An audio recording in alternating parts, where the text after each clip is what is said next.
I know that technically it'll be next year where this movie's actually 25 years old. Two, I basically stopped doing things like this.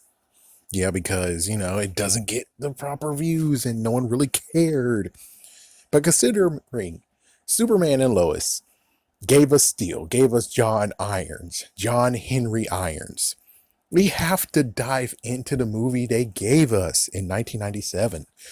So I actually watched, and now I'm going to talk about the movie Steel.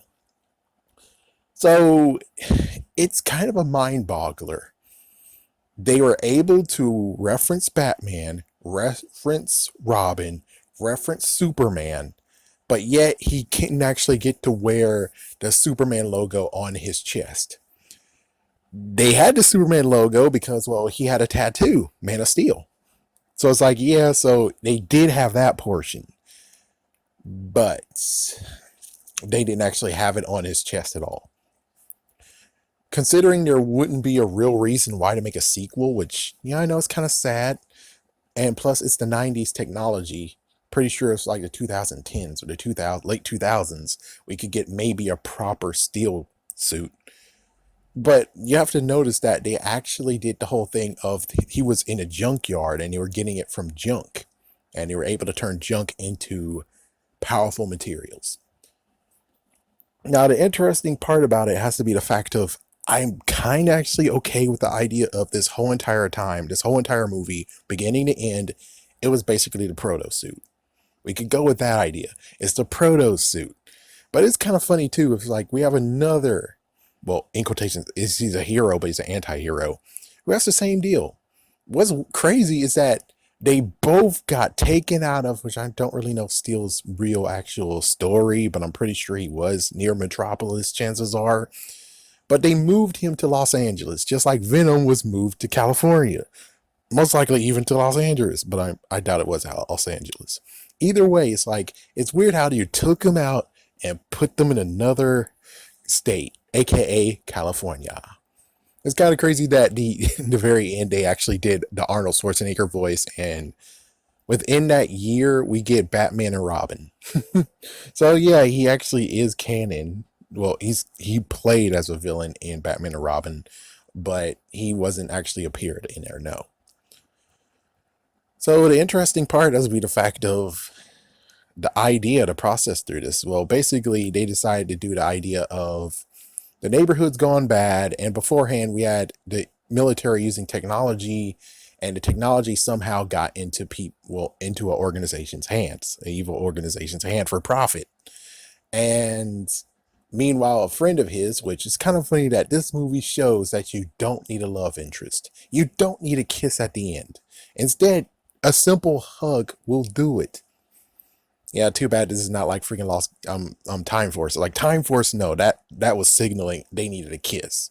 It's like they could have just had them as friends, but no, they were romantically involved.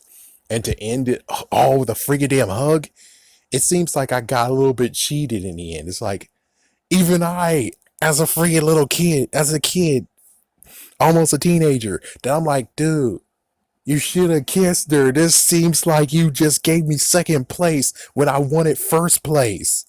It's like we did the work, we did the time, and we get second place. What the fuck? What the fuck? Who gets first place then? But anyways, yeah, so it's basically a bad neighborhood in in the neighborhood with the black folks. And he was able to recruit black folks and just like the black kids, the black youth, and they were messed the freak up. It kind of reminds me of Meteor Man in a way. It does kind of remind you of Meteor Man. Yep, Don Chino. He was a bad guy then. I'm not going to say the rest of it, but I'm just saying. Anyways, Steel has a hammer that's very, very powerful. And I think they changed the hammer in the movie versus the hammer that we have now, which I think the hammer can actually do some crazy stuff in Superman and Lois. I think they can do it. And I think they basically did the electromagnetism to actually do what this hammer can do. Which versus in the TV show, he doesn't need electromagnetic hammer anymore. Even though I think he is using electromagnetic, but this time he's able to throw it and call it back. As if he is the freaking wannabe Thor. Dude. that cuts deep. I have to look into the characters to see if they actually are comic book related or something. It's kind of crazy where they're like, well, we had to make Barbara Gordon a wheelchair because she got shot in the spine. Her back so she can actually walk again. But lo and behold, oh, the people actually needed a wheelchair superhero. Insert evil stare saying, "You dumb sons of will be back" are these messages. You guys got the Steel character. They could have wrote her into the freaking comics, and there you go, that's your hero.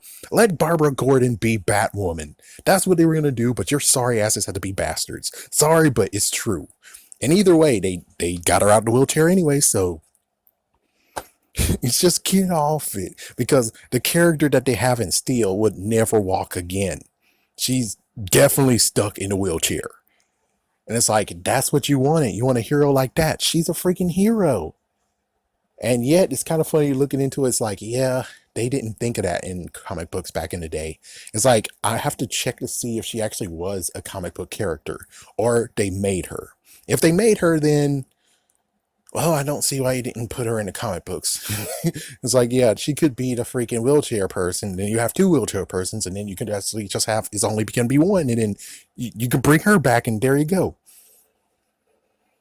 Anyway, so it seems that John in this movie has a brother. He's living with his grandmother, who actually is eccentric. She kind of reminds me of the Bayou, kind of reminds me because she actually is infatuated with French cuisine and also making it her own, which, you go, lady. You go, grandma.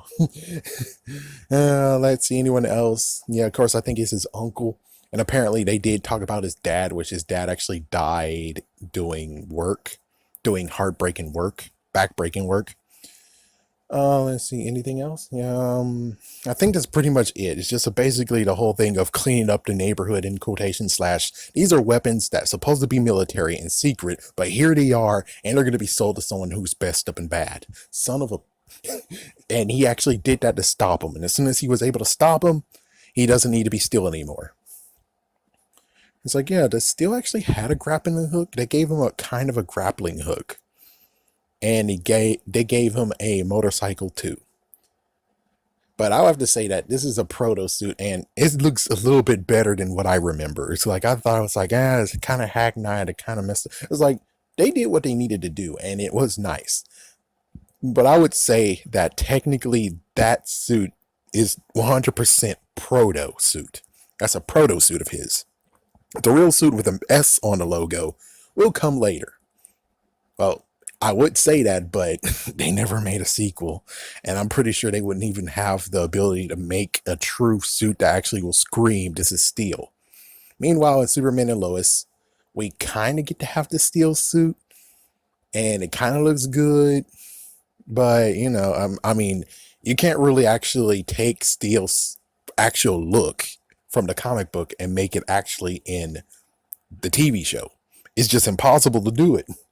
Yeah, it's just freaking impossible to do it. So, at least in the end of it all, he gets a second chance, but I wish that this movie, or at least some references, could be done to actually at least give the movie a nod.